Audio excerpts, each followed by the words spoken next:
next speaker for today. She is very knowledgeable when it comes to health and nutrition because she is a medical practitioner. She graduated from the Pamantasan ng Lungsod ng Maynila College of Medicine in 1997 and had her internship at the Makati Medical Center. And from December 2001 to April 2014, she practiced medicine for 14 years at the Riyadh Military Hospital, now known as Prince Sultan Military Medical City. She's now also a medical examiner at the Insular Life Insurance Company. She specializes in pediatric nephrology. Ladies and gentlemen, join us in welcoming Dr. Aime Manlangit Vergara.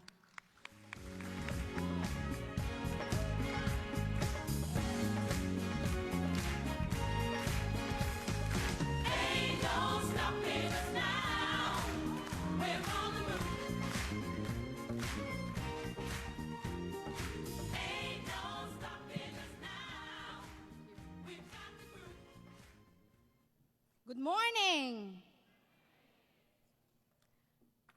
Ang sarap mag-lifestyles, di po ba? Ako po ang inyong abang lingkod, Dr. Aime Manlangit Vergara, Pediatric Subspecialty in Nephrology. Alam niyo po, ang dream ko of becoming a doctor came from my exposure in Makati Medical Center, where I was born and where my mom used to work for 30 years as registrar at the School of Nursing. I graduated 1997 in Pamantasan ng Lungsod ng Maynila and had my internship in Makati Medical Center with rotations at the ER. I had my pediatrics training in Angeles University Foundation Medical Center in Pampanga. On December 2001, 15 doctors, Filipinos, flew to Riyadh to work as pediatric doctors in Riyadh Military Hospital, now known as Prince Sultan Military Medical City. I was there for 14 years working in pediatric nephrology in the morning, and then on-call time, I was in the general pediatric ward. We were having cases of acute and chronic renal failures. Yun po yung mga batang dinadialysis. Mula sa 3 days na wala silang wiwi hanggang 6 months. We call them chronic kapag more than 6 months na dinadialysis. Patients age 1 month, isang buwan, hanggang 12 years old ang dinadialysis po namin doon. Either hemo sa dugo, hemodialysis, or peritoneal dialysis sa tiyan. Renal transplants were being monitored in our ICU before and after the operation. You know, we sent 5 Saudi children to the Philippines starting 2004, and all of them were successful, and I was so proud as a Filipino. We even had a case of nephritis in Saudi Arabia. Nephritis ay isang sakit sa bato. She underwent renal transplant from an unrelated donor. However, complications came up. Arij had to undergo several sessions of plasmapheresis. Yung pong transplanted kidney niya ay nag-form ng antibodies sa katawan niya. So the antibodies tried to kill the new kidney. Thank God our Dr. Majid Ufi were able to save her kidneys. Other cases that we were exposed in the ward were coronavirus, as you all know. Ang camel po ang pinagmulan sa Saudi Arabia. We also have cases of lupus. Anencephaly po yung nasa picture, mga batang ipinanganak na halos walang brains. Ascites secondary to liver failure ang cause ng mga lumalaking tiyan, even at birth, dahil sa congenital causes. chemotherapy drugs were given to our patient who had leukemia. Ang masakit po sa mga manggagamot kapag binabantayan namin sila, you watch them die. Even if they have free medicines, free chemotherapy, most of them suffer. It made me thankful that I was in good health because these drugs actually made them suffer more. Tama po ba? It was a painful experience. May mga families dito who understands what I am saying because personally, I watched them die. Some survived, but with so much suffering. Babies born with abnormal kidneys have to experience dialysis even at the age of 1 month just to survive. But you know, they eventually die of infection and multi-organ failure. I was assigned in pediatric general ward, pulmonology, as well as the surgical ward. We were taking care of cases after operation like cleft lip, palate, after repair. They were all congenital most of the time. Nang ipinanganak, nandun na po ang problema. I was also working with Saudi dialysis technicians and American respiratory therapies. We used to bring patients in the airport either from outside Riyadh or going outside Riyadh. Our rounds would usually start at 8 a.m. to 10 a.m. every morning from the ICU down to the emergency room with our Saudi consultants. You know, Filipinos are basically happy persons despite bad experiences. We try our best to show and enjoy the fun of living as OFWs. But deep inside our hearts, we were taking care of children who were really in bad conditions. My life in pediatrics, though you will see, are very happy, but actually, we developed stressful conditions and toxic even during on-calls. What I got from 12 years to 13 years of this working condition is arthritis. I wasn't able to wear high heels like this before. I had vitiligo on the left side of my face. Autoimmune po iyon. Migraine and stiff neck. Even my husband developed arthritis, and he cannot eat foods, as you know. He was having joint pains most of the time. It was actually painful to leave the hospital after 14 years of service because they have been my family during those times. So what we did before we left the country of Saudi Arabia, we did medical missions to the people in the Philippine Embassy, Bahay Kalinga, as well as expats without legal documents. But we encountered cases that you don't like to hear. So after coming to the Philippines, I have been working in Insular Life as medical examiner, where my mom also works. But when God calls you for a purpose, you cannot refuse it. You have to follow it. Global Marketing Director, Ma'am Peng Mendoza, thank you for this punchline. Because when I listened to God's dream in my heart to face the Lifestyles mission, my life has never been the same. So why did I become a lifestyler? The blessing came from a heart attack. My father had a heart attack in May 2013. He was in Parañaque Medical Center for 5 days in the ICU. 5 days din po sa ward. When I came from the airport direct to the ICU, he was on dopamine and dobutamine po. Sa mga medical professionals, nurses dito, yung dalawang gamot po na yon, kapag tinanggal mo sa tao sa ICU, hindi po siya mabubuhay. So he was critically ill, and I was ready for the worst. This picture was taken actually 1 month after discharge. However, I thank God for sending my Lifestyles angels. My angel uplines, Ma'am Letty Madlangbayan and Ma'am Soli Madlangbayan, all the way from Cavite. I don't know them that time, but they brought these miracle products into the hospital. Mission, and it actually saved my father's life. 500,000 po ang angioplasty. Nakasave po kami doon. 10 days after discharge, my father was actually swimming in the clubhouse. Kapag post-discharge sa ICU, at ikaw ay isang manggagamot, titingin ka sa tatay mo, anong nangyari sa'yo? 10 days nagsuswimming ka? Okay ka lang, Papa? Malakas ako. So thank God, up to now, he was not admitted again and had no more heart attacks. My personal health improved as well. Sa father ko pa lang, bawing-bawi na ako sa package. But then again, my vitiligo lessened dramatically. My leg pains from arthritis was gone. I can wear heels. Stiff neck was gone, as well as the high uric acid problems of my husband. My cousin Marge is actually a diabetic for 8 years. She had 5 times regular insulin itinutusok 5 times a day. Marami po dito ang diabetic, at siya po ay naka-metformin 1,000 mg twice a day. 2,000 mg of metformin damaged her liver. So she came to me one time in the clinic, and I was able to convince her to take Fiber Life.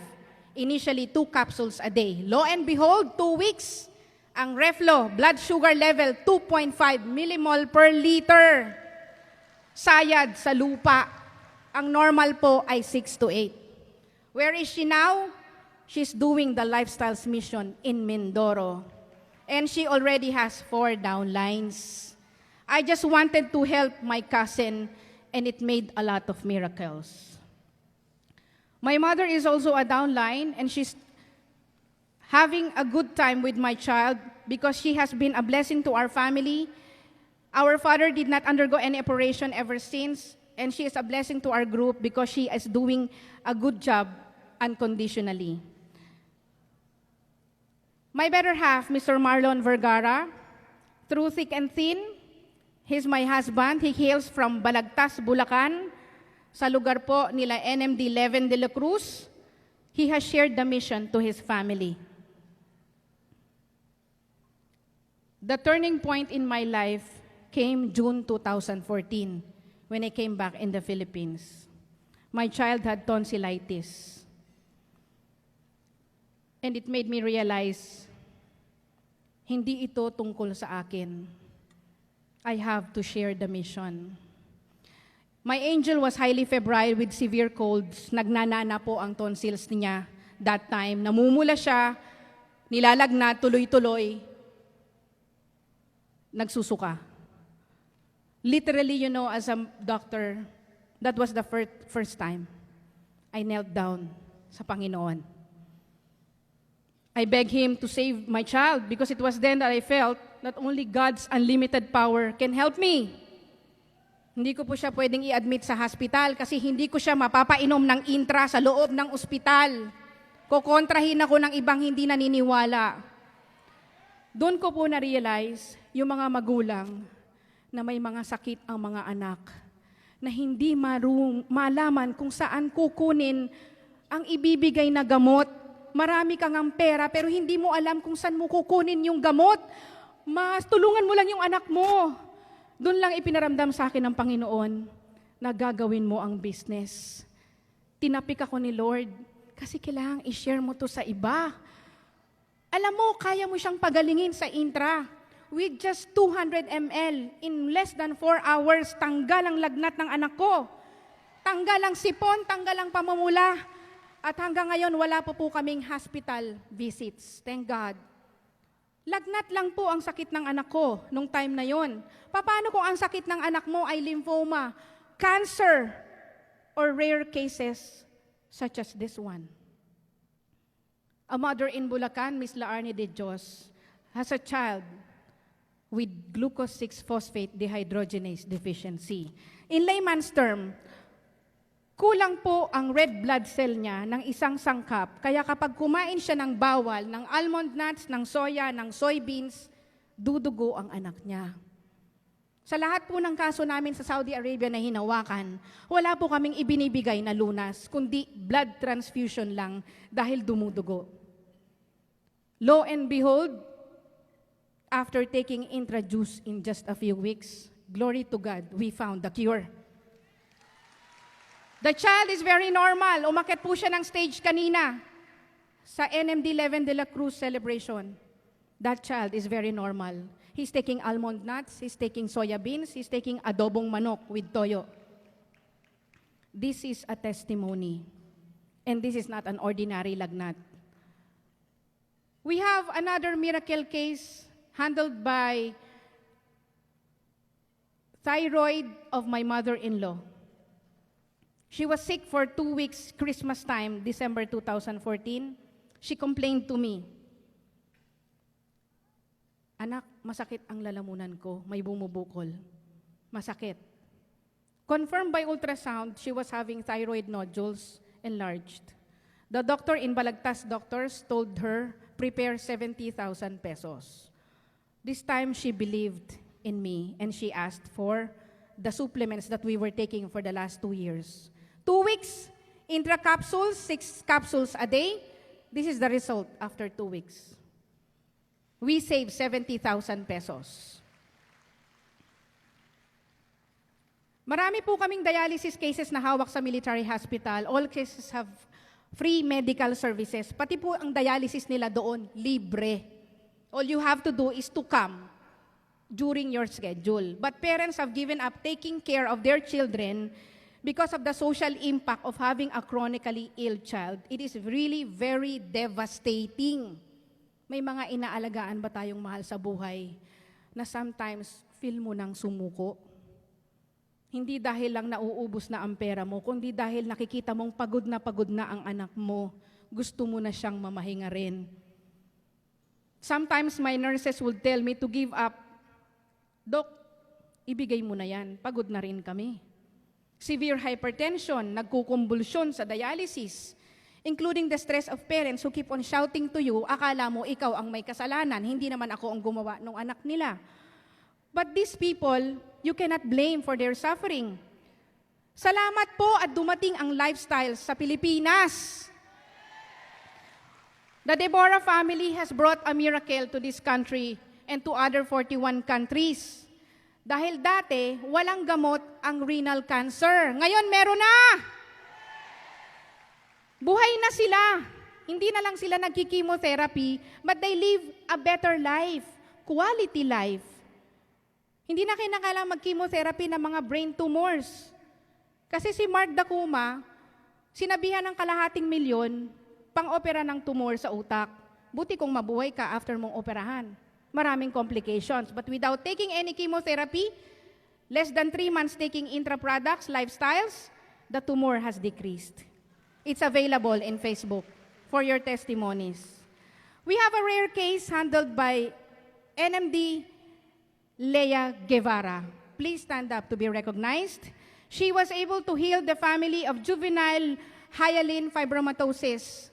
70 cases in the whole world, 6 cases in the Philippines, and 2 has been healed by our NMD Lea Guevara. Testimony po na ang Lifestyles products ay hindi basta-basta juice lamang. Try to research the term, the sickness. Hindi ko alam kung makikita nyo ang treatment. Introduce lang pala. Langerhans histiocytosis is a very rare case of leukemia. Kung may leukemia sa family, ito po ay higher level of leukemia. But NMD, Ma'am Tess Talamisan, she was able to give a better quality life to Rise. Lifestyles products din po ang nagbigay ng bagong buhay sa batang si Rise. All these blessings came from a challenge from my family last May 2013. Ever since, we have met the Lifestyles family and we have been blessed. All this success, I would like to acknowledge a person who has unselfishly shared her vision, her wisdom, her expertise as a lifestyler in bringing out the best and the worst in me as a doctor. Sabi, dapat teachable ka. Di magpapaturo ako sa ating palengke queen, Global Marketing Director, Ma'am Malu Diaz Arellano. She has been the pusher of my highest potential until I reach my dreams. Thank you very much for believing in me, Ma'am GMD, and may God bless you and your family. Thank you, ma'am. Thank you also for our upline IMD engineer Elwin Sabuco and his wife NMD Ana Sabuco for all the mentoring. Our cross lines, NMD Ann Madlangbayan and her husband NMD Leven de Cruz, all the way from Bulacan. NMD Aime Fernan from the Cavite Group. Sir Jap Marasigan, International Marketing Director, for his inspirations. Every Monday, as a doctor, I would ask myself, babad daw sa training, babad daw sa training. Ano bang gagawin ko? Bumabagyo. Manood daw doon sa Monday. But ever since I first heard her pep talk, I try my best not to miss that anymore. Her mindset revives my soul, perks up my attitude and spirit. She focuses on my needs as a lifestyler distributor. So in behalf of our group, Global Marketing Director Ma'am Peng Mendoza, we are thankful for all your mentoring and counseling as a leader, including Global Marketing Director Ma'am Tintin Todino. Thank you a lot for the warm hospitality of our office through Ma'am Gigi Plantinos and General Manager Ma'am Chantel Gonzalez, including the ladies in the front desk, and of course, me and my family, and now my relatives, my friends, my colleagues. I come from Mindoro, I come from Bicol, my husband lives in Bulacan. All of these people benefit now because the Deborah family, Mr. David and Mr. Sean Deborah, has brought the products to the Philippines. I cannot thank you enough. You are a blessing to the Filipino people, the Deborah family. You know, when I was abroad, ang isang nakita ko is that the Arab royalties have all the money. Pag sumakay po sila ng personal private jets nila, ang perang dala nila, male-maleta. Pero kahit anong yaman po nila, may mga sakit na wala talagang makitang lunas. Na kaming mga manggagamot, ang hirap na hirap magbantay overnight na mga batang nagdurusa. Maraming ang pambili ng gamot, pero hindi namin makita kung saan kukunin ang gamot. Imagine, nasa isang juice lang pala ang gamot ng lahat ng problema. INTRA can address G6PD, Langerhans histiocytosis, juvenile fibromatosis, lung cancer. We have a healing case now in Binondo of liver tumor, and she's on the healing process. Talagang ginusto ni Lord na magdoktor muna ako bago ko ma-meet ang lifestyles. Bakit? Kasi gusto niya ma-appreciate ko kung anong klaseng paghihirap meron ang ordinaryong tao sa synthetic na gamot. Chemotherapy will kill not only the cancer cells but also the natural cells. But Lifestyles products on the cellular level will restore the damaged cells. So what it will do, it will strengthen up your natural killer cells to kill the cancer cells. So you don't kill any natural cells while you take the Lifestyles products. Convince them not to take or undergo chemotherapy anymore. Thank God the cure has been found in this amazing product. You are a blessing to the 41 countries, Deborah family. We will share it to the whole world soon. And I'm hoping it will be a cure for AIDS. We have to finish the race, lifestylers, because quitting is not an option. We reach our impossible dreams. Who said that? Ma'am Peng Mendoza. Dream to inspire, not only for ambition. Tama si attorney kanina, yung bagong NMD. Hindi ito para sa akin lang. Hindi ito pera-pera lang. Nabago na po ang pag-uugali ko dito. Kailangan maging teachable ako kahit manggagamot ako, magpapaturo ako sa palengke queen. Kasi mas magaling sila sa pagpapagawa ng mission. So let's our light shine among 100 million Filipinos. Then we fulfill the mission and we glorify God. We will go wherever God wants us to go as a missionaries. Let's help this nation live better every day. Mabuhay ang Pilipino. To God be all the glory. Thank you.